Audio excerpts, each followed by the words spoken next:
வணக்கம். ஜோதிடத்துல ராசியும் லக்னமும் ஒருத்தரோட வாழ்க்கைய தீர்மானிக்கிற ரொம்ப முக்கியமான விஷயங்கள்னு சொல்லலாம். ஒரு ஜாதகத்துல லக்னம்ங்கிறது நம்மளோட உயிரையும், ராசிங்கிறது உடலையும் குறிக்கும். ஆமாங்க. நம்ம பிறக்கிறப்ப கிழக்கு திசையில எந்த ராசி தெரியுதோ அதுதான் நம்மளோட லக்னம். இது 2 மணி நேரத்துக்கு ஒரு தடவை மாறும். அதனால ஒரு நாளைக்கு 12 லக்னங்கள் மாறி மாறி வரும். அதனால தான் லக்னம் ரொம்ப துல்லியமான தகவல்களை கொடுக்குன்னு சொல்றாங்க. சரியா சொன்னீங்க. லக்னம் ஒருத்தரோட குணாதிசயங்கள், உடல் அமைப்பு, மனசு எப்படி இருக்கும், அவரோட செயல்பாடுகள், ஆயுசு, எதிர்காலம்னு எல்லாத்தையும் சொல்லும். ராசிங்கிறது நம்ம பிறக்கிறப்ப சந்திரன் எந்த ராசியில இருக்காரோ அதுதான் நம்ம ராசி. சந்திரன் ஒரு ராசியில 2.25 நாள் இருப்பாரு. அதனால ஒரே ராசியில நிறைய பேர் பிறந்திருக்கலாம். சந்திரன் மனசுக்கு அதிபதின்னு சொல்றதால ராசி நம்மளோட மனநிலை, எண்ணங்கள், உணர்வுகளை பத்தி சொல்லும். தினமும் பார்க்குற ராசி பலன் கூட இந்த சந்திர ராசியை வச்சு தான் சொல்லுவாங்க. ஜோதிட ரீதியா பார்த்தா லக்னம் தான் ஒருத்தரோட முழு வாழ்க்கையும் தீர்மானிக்கிற முக்கிய காரணி. ஆமாங்க. நம்மளோட ஆளுமை, சிந்தனை, செய்யற வேலைகள், அதிர்ஷ்டம்னு எல்லாத்துலயும் லக்னம் தான் முக்கிய பங்கு வகிக்கும். ராசி அதுக்கு துணையா செயல்படும். ஒருத்தருக்கு லக்னமும் ராசியும் ரெண்டும் நல்லா இருந்தா அவரோட வாழ்க்கை நல்ல முன்னேற்றமா இருக்கும். மேலும் லக்னம் மற்றும் ராசிக்கு அதிபதியான கிரகங்கள் ஜாதகத்துல எப்படி இருக்குங்கிறதையும் பார்க்கணும். ஒரு கிரகம் லக்னப்படி கெடுதல் பண்ற மாதிரி இருந்தாலும் ராசிப்படி அதே கிரகம் நல்ல பலன்களை கொடுத்தா அந்த கெடுதல் குறைஞ்சி நல்லதாவே மாற வாய்ப்பு இருக்கு. அதனாலதான் ஒரு ஜாதகத்தோட பலனை முழுமையாவும் துல்லியமாவும் தெரிஞ்சுக்க லக்னம் மற்றும் ராசி ரெண்டையும் சேர்த்து பார்க்கணும். இப்போ நாம ஒவ்வொரு ராசி மற்றும் லக்னக்காரர்களோட தனித்தன்மைகள், அவங்க வாழ்க்கையில நடக்கிற முக்கியமான விஷயங்களை பத்தி விரிவா பார்க்க போறோம். இந்த பதிவை முழுசா பார்க்கறதுக்கு முன்னாடி நீங்க இன்னும் நம்ம சேனலை சப்ஸ்கிரைப் பண்ணலன்னா இப்பவே சப்ஸ்கிரைப் பண்ணிக்கோங்க. பக்கத்துல இருக்கிற பெல் பட்டனையும் கிளிக் பண்ணி வைங்க.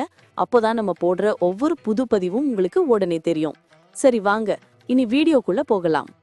என்னப்பா இந்த மகர லக்னம் விருச்சிக ராசி காம்பினேஷன் பத்தி என்ன நினைக்கிற? இது சனி பகவானும் செவ்வாய் பகவானும் சேர்ந்த ஒரு செம்ம வெயிட்டான அமைப்பு இல்லையா? ஆமாப்பா, இது ஒரு இரும்பு மனுஷன் காம்பினேஷன்னு சொல்லலாம். மகர லக்னம் இவங்களுக்கு நிதானத்தையும் பொறுமையையும் கொடுக்கும். ஆனா உள்ளுக்குள்ள விருச்சிக ராசி இருக்கிறதால ஒரு வைராகியம் எப்பவும் கனண்டுகிட்டே இருக்கும். இவங்க வெளியே பார்க்க ரொம்ப அமைதியா கம்முன்னு இருக்கிற மாதிரி தெரிவாங்க. ஆனா உள்ளுக்குள்ள ஒரு பெரிய சாம்ராஜ்யத்தையே பிளான் பண்ணிக்கிட்டு இருப்பாங்க. ஆமா, இவங்க அவ்வளவு சீக்கிரம் யாரையும் நம்ப மாட்டாங்கன்னு சொல்வாங்களே, அது நிஜமா? நிஜம்தான். இவங்க ஒரு சைலண்ட் அப்சர்வர். மற்றவங்க பேசுறத வச்சே அவங்க யாருன்னு கணிச்சிடுவாங்க. ஆனா இவங்கள மற்றவங்களால அவ்வளவு சீக்கிரம் புரிஞ்சுக்க முடியாது. இவங்க கண்ணுல ஒரு மர்மமும் இருக்கும், அதே சமயம் ஒரு அதிகார தோரணையும் இருக்கும். எதற்கும் மஞ்சாத நெஞ்சம் இவங்களோட பெரிய பலம். ஃபேமிலி லைஃப்ல இவங்க எப்படி இருப்பாங்க? கொஞ்சம் ஸ்ட்ரிக்ட்டா இருப்பாங்களோ? ஆமாப்பா, இவங்க கடமைதான் கண்ணியம்னு நினைப்பாங்க. குடும்பத்தோட கௌரவத்துக்காக எதையும் செய்வாங்க. தந்தை வழி உறவுகளுக்கும் பாரம்பரியத்துக்கும் ரொம்ப முக்கியத்துவம் கொடுப்பாங்க. ஆனா ஒரு விஷயம், இவங்க பாசத்தை வெளியே காட்ட தெரியாதவங்க. மனசுக்குள்ள உசிரியே வச்சிருப்பாங்க. ஆனா வெளியே பார்க்கும்போது கொஞ்சம் பிடிவாதக்கார மாதிரி தெரிவாங்க. குடும்பத்துக்கு ஒரு பாதுகாவலன் மாதிரி நிப்பாங்க. சரி, பிசினஸ் இல்லனா வேலையில இவங்க எப்படி? இவங்க கிட்ட ஒரு நுணுக்கமான பிளான் இருக்கும் போலயே. சந்தேகமே இல்ல.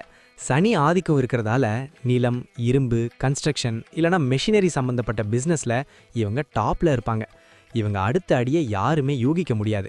வேலையில ரொம்ப ஒழுக்கமா இருப்பாங்க. சோம்பேறித்தனத்தை இவங்க கிட்ட பார்க்கவே முடியாது. ஒரு சிங்கக்குட்டி மாதிரி இறங்கி வேலை செஞ்சு அந்த பதவியை அடைஞ்சே தீருவாங்க. பண விஷயத்துல இவங்க எப்படி? ரொம்ப சிக்கனம்னு சொல்றதை விட பக்கா பிளான்னு சொல்லலாம். அனாவசியமா ₹1 கூட செலவு பண்ண மாட்டாங்க. ஆடம்பரத்தை விட சேமிப்பு தான் இவங்களுக்கு முக்கியம். யாருக்கும் தெரியாம சொத்து சேர்த்து வைக்கிறதுல இவங்க கில்லாடி. நிலம், வீடுன்னு இன்வெஸ்ட் பண்ணி வச்சிருப்பாங்க. இவங்களுக்கு பணத்தட்டுப்பாடு வராது. ஏன்னா இவங்க உழைப்பு அப்படி. ஆரோக்கியத்துல எதுவும் ஸ்பெஷலா கவனிக்கணுமா? மகர லக்னம்ன்றதால இவங்களுக்கு மூட்டு வலி, முழங்கால் பிரச்சனை வர வாய்ப்பு இருக்கு. எலும்புகள்ல கவனம் தேவை. அப்புறம் விருச்சிக ராசியால பாடி ஹீட் ஜாஸ்தியாகி ஸ்கின் அலர்ஜி வரலாம். ஜீரணத்துல கொஞ்சம் பார்த்துக்கணும். டென்ஷன் ஆகாம இருக்க தியானம் பண்றது இவங்களுக்கு ரொம்ப நல்லது. இவங்க குழந்தைங்களுக்கு எப்படிப்பட்ட பேரண்டா இருப்பாங்க? ரொம்ப ஸ்ட்ரிக்டான அப்பா அம்மாவா இருப்பாங்கப்பா. தான் பிள்ளைங்க ஒழுக்கத்துல பெஸ்டா இருக்கணும்னு நினைப்பாங்க. அவங்க படிப்புக்காக தன் சுகத்தையே தியாகம் செய்வாங்க. பிள்ளைங்க கிட்ட ஒரு லிமிட் வச்சுக்கிட்டாலும் அவங்க எதிர்காலத்துக்காக ஒரு பெரிய சாம்ராஜ்யத்தையே கட்டி வச்சுட்டு போவாங்க. டிராவல் பண்றது இவங்களுக்கு பிடிக்குமா? இவங்களுக்கு சும்மா ஊர் சுத்துறது பிடிக்காது. ஒரு காரணத்தோட தான் டிராவல் பண்ணுவாங்க. பிஸ்னஸ் ட்ரிப்ஸ் இல்லனா ஆன்மீக பயணங்கள் இவங்களுக்கு ரொம்ப இஷ்டம். மலை பிரதேசம் பழைய கோவில்களுக்கு போறது இவங்களுக்கு மன அமைதியை கொடுக்கும். வெளிநாடு போற யோகமும் இவங்களுக்கு நல்லாவே இருக்கு. அப்போ மொத்தத்துல இவங்க ஒரு சக்சஸ்ஃபுல் வாரியர்னு சொல்லு. கண்டிப்பா. ஆரம்பத்துல வாழ்க்கை போராட்டமா இருந்தாலும் இவங்க வைராகியத்தால கடைசியில ஒரு பெரிய வெற்றியாளரா மாறிடுவாங்க. அந்த முன்கோபத்தையும் சந்தேகப்படுற குணத்தையும் மட்டும் கொஞ்சம் குறைச்சிக்கிட்டா இவங்க வாழ்க்கை ஒரு பெரிய வெற்றி காவியமா இருக்கும். தெய்வ பலமும் சனியோட ஆசையும் இவங்களுக்கு எப்பவும் துணையா இருக்கும். இவங்க ஒரு ரியல் ரோல் மாடல். நன்றி. நான் இப்போ சொன்ன விஷயங்கள் எல்லாம் பொதுவான பலன்கள் மட்டும்தான். உங்களுடைய சுய ஜாதகத்தை பொறுத்து சில விஷயங்கள் மாறுபட வாய்ப்பிருக்கு. ஆனாலும் நான் சொன்ன பெரும்பாலான விஷயங்கள் உங்க வாழ்க்கையில நடக்கும்னு நம்புறேன். இந்த வீடியோ உங்களுக்கு பிடிச்சிருந்துச்சுன்னா நான் அடுத்து பாகம் 2 எடுக்க தயாரா இருக்கேன். பாகம் 2 வேணும்னா பாகம் 2ன்னு டைப் பண்ணுங்க. நிறைய நண்பர்கள் பாகம் 2 கேட்டா சீக்கிரமே பாகம் 2 வீடியோவை பதிவு செய்றேன்.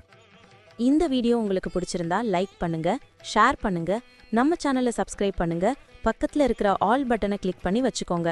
அப்போதான் நாங்க போடுற வீடியோக்கள் உங்களுக்கு உடனுக்குடன் நோட்டிஃபிகேஷனா வரும். உங்களுடைய எதிர்கால வெற்றிக்கு என்னுடைய வாழ்த்துக்கள். நன்றி. வாழ்க வளமுடன்.